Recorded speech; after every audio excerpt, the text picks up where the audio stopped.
तो आज थोड़ा-सा मोक्ष के बारे में बातचीत करेंगे।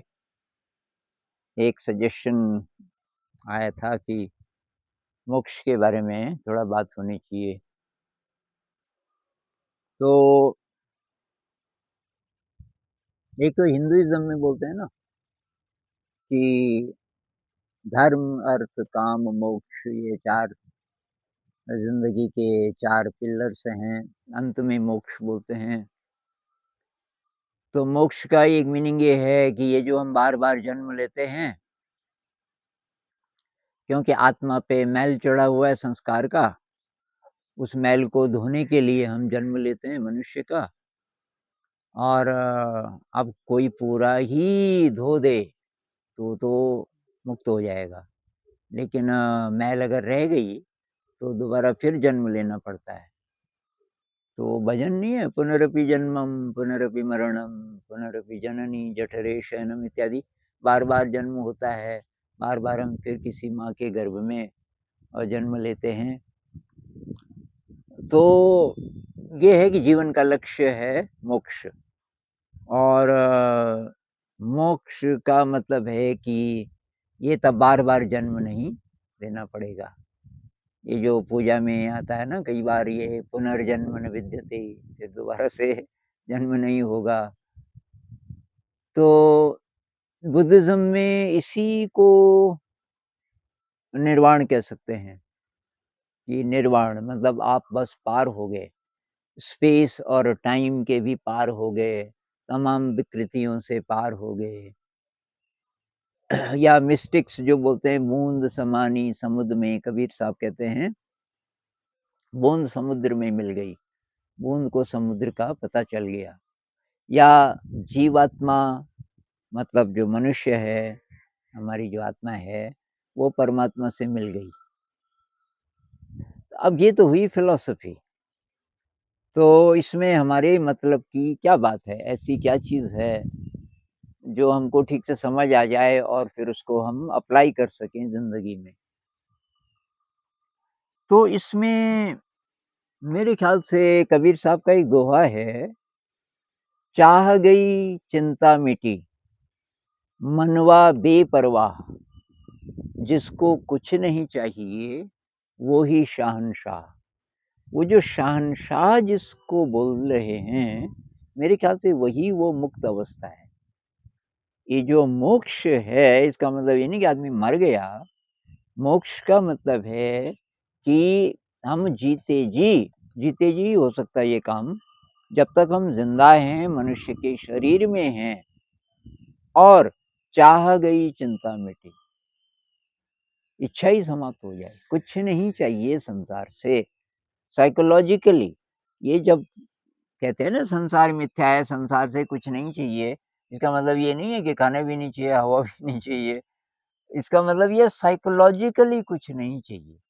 मतलब मन तृप्त है। शरीर को तो चाहिए, जब तक शरीर रहेगा, शरीर को पानी चाहिए, हवा चाहिए, रोटी चाहिए, कपड़ा चाहिए, मकान चाहिए, ये सारी जो भौतिक आवश्यकताएँ हैं, इनकी बात नहीं हो रही है, ये तो चाहिए। ये इच्छा में नहीं आता, ये तो है ज़रूरत है और ये तो जुटा भी लेता है इंसान। लेकिन बात ये हो रही है कि मन अतृप्त है, सारी जो जड़ है गड़बड़ की, वो मन है। गड़बड़ की कह लो और अच्छे रास्ते पे जो ले जाने का जो काम करता है वो भी मन है। तो मन की दिशा कैसे बदलें?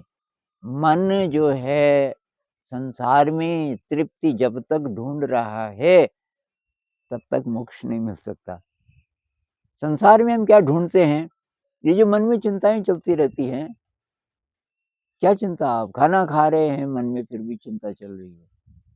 अच्छा इतने पैसे तो जमा हो गए, इतने और हो जाएँगे, तब मैं ये गाड़ी ले लूँगा या तब मैं मकान बनाऊँगा, या बड़ी बेटी की शादी हो जाए, तब ज़रा ठीक हो जाएगा।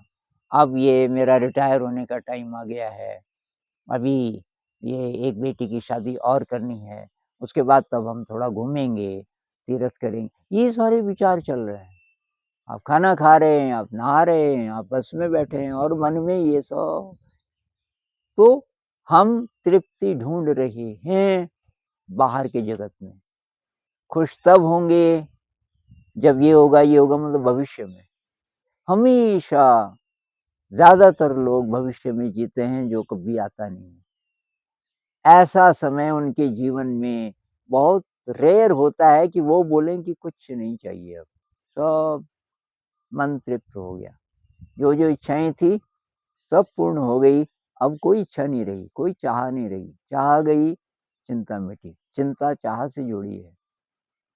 चाह चली गई तो चिंता भी गई। अब कल्पना करो मन में कोई भी चिंता न हो, कोई भी डिज़ायर न हो, तो कोई थॉट भी नहीं होगा फालतू का।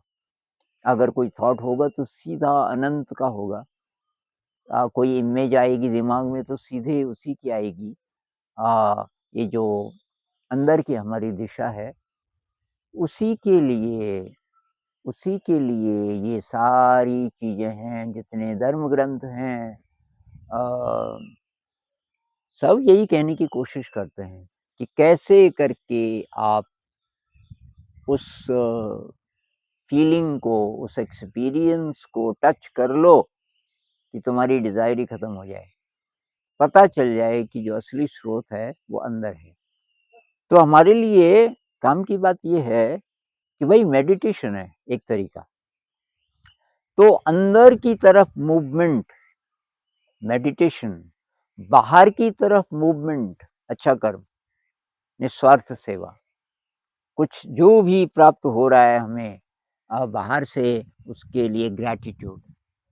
अब बहुत सारी चिंता, अभी मुझे आए दिन कमेंट आते रहते हैं कि बहुत परेशान हैं, कुछ स्टूडेंट्स भी हैं, कॉम्पिटिटिव एग्ज़ाम में नहीं निकल पाए, माता-पिता ने इतना खर्च किया, हम उनको कुछ नहीं दे पा रहे और कोई जॉब भी नहीं मिल रही है और अब क्या करें? ज़िंदगी बेकार लगने लगी है। अरे भई, ये जो बार-बार का ये सब ठीक हो जाएगा। प्रॉब्लम है ये जो तुम चिंता कर रहे हो। चिंता छोड़ दो, आज के दिन अगर आप ढंग से जीना सीख लो तो रास्ता मिल जाएगा। रास्ता मिल जाएगा, अगर आप ये बेकार के कंपैरिज़न छोड़ दो कि कॉम्पिटिटिव एग्ज़ाम में ही निकलना ज़रूरी है, तभी ज़िंदगी अच्छी होगी। अभी बहुत सारे काम, कितने लोग निकलते हैं कॉम्पिटिटिव एग्ज़ाम में। भई 8 अरब जनसंख्या है, जिसमें से ढाई 3 अरब होंगे जो युवा हैं, मतलब 18-19 साल से 35 साल के बीच। अ, मान लीजिए कि डेढ़ 2 अरब हैं, वो सब कॉम्पिटिटिव एग्ज़ाम में निकले क्या? अच्छी ज़िंदगी जी रहे हैं उनमें से बहुत सारे, कुछ भी हाथ का काम कर लो, कोई कोई क्राफ्ट सीख लो, कुछ भी। तो ये जो बाहर के जगत में अगर आपको ये अध्यात्म का थोड़ा-सा रास्ता पता चल जाए, तो शॉर्टकट ढूँढो। बाहर की ज़िंदगी में कैसे जिएँ कि रोटी, कपड़ा, मकान मिल जाए, काम चलाओ। बहुत ज़्यादा भव्य ढंग से रहने की ज़रूरत नहीं है। माता-पिता को सुखी, अगर खाना है, खाना मिल रहा है और मकान बहुत अच्छा नहीं भी है लेकिन सोने की जगह है तो ठीक तो है। अब कभी और पैसा होगा तो ठीक है, थोड़ा और व्यवस्था कर लेना माता-पिता के लिए, लेकिन जो चिंता है उससे फ़ायदा क्या है? आप सोचते रहें कि ये करेंगे, वो करेंगे, उसका फ़ायदा क्या है? तो कैसे करके मन में थोड़ा खाली स्पेस क्रिएट करें, फालतू का सोच-विचार कम करें, ताकि थोड़ा एनर्जी बढ़े और तब हम आध्यात्म की ओर जा सकते हैं। और कभी ज़रा-सी भी आपको झलक मिल जाए अंदर के आनंद की, आनंद कह लो, संतोष की फीलिंग कह लो, ये जो है ना, चाह गई चिंता मिटी, इसमें संतोष की बात है, कुछ नहीं चाहिए। ये जैसे ही फीलिंग आनी शुरू होगी, तो वैसे ही आपको ये रास्ता मिल गया, यही मोक्ष है। तो मेरी डेफ़िनिशन ये मोक्ष की, कि आप जब उच्चतम अवस्था मोक्ष की शायद ये होगी कि सहज समाधि की स्थिति है। आपके मन में कोई सोच-विचार नहीं, कोई चिंता नहीं। सीधे आप वो जो हायर सेल्फ है, आपका ब्रह्म है, अनंत शक्ति है, वो गाइड कर रही है पल-पल। आपको पता भी नहीं चल रहा कि कहाँ से गाइडेंस आ रही है। सारा काम ज़िंदगी का ठीक हो रहा है। आप बड़े-बड़े काम कर ले रहे हैं। आप बहुत-बहुत सेवा का काम भी कर ले रहे हैं और अपने आप हो रहा है जैसे। और कोई चिंता नहीं, कोई चिंता नहीं। आप आनंद की अवस्था में हैं। ऐसी स्थिति आ जाए तो उसको मोक्ष कह सकते हैं।